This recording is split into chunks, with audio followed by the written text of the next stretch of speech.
ଶୀତ ଋତୁର ଆଗମନ ସାଥିରେ ଆସିନଥିଲା ଥଣ୍ଡା। ଧରାପୃଷ୍ଠରେ ହୋଇଛି ପାଗ ପରିବର୍ତ୍ତନ। ଲଘୁଚାପ ଜନିତ ବର୍ଷା ଯୋଗୁଁ ବିଳମ୍ବରେ ଆସିଛି ଶୀତ। ବିଗତ ବର୍ଷମାନଙ୍କରେ ଦଶହରା ମାସରୁ ଆସିଥାଏ ଥଣ୍ଡା, ହେଲେ ବର୍ଷ ମାର୍ଗଶିର ମାସ ପ୍ରଥମ ସପ୍ତାହରେ ଧରାପୃଷ୍ଠରେ ଧୀରେ ଧୀରେ ପାଦ ଥାପିଛି ଶୀତ। ବିଗତ 2 ଦିନ ମଧ୍ୟରେ ହଠାତ୍ ହାଡ଼ଭଙ୍ଗାର ଶୀତ ଜନଜୀବନକୁ ଅସ୍ତବ୍ୟସ୍ତ କରୁଛି। ନୂଆପଡ଼ାରୁ ଜଗତରାମ ଦଣ୍ଡସେନାଙ୍କ ରିପୋର୍ଟ, ଆୱାଜ ଓଡ଼ିଶା।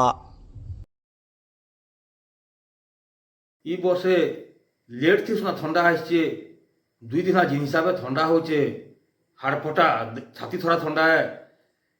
विगत वर्ष थी दसरा मासे ठंडा आसे। इ वर्ष दसरा गला, कार्तिक गला, मगशिर मासर पहला सप्ताह किछि दिन भितरे जिन हिसाब ठंडा होचे कहले नहीं सरे।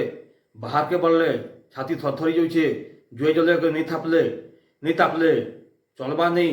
थंडार माड़े सबे घर भितरे ढुकुछन, कबाट खोलिकी बाहरबाके साहस नहीं करि पारबार।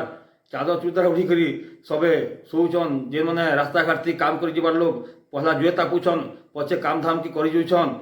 किंतु ठंडा सत कथा आगे जदि बढ़वा बेले जनजीवन बहुत प्रभावित हवा।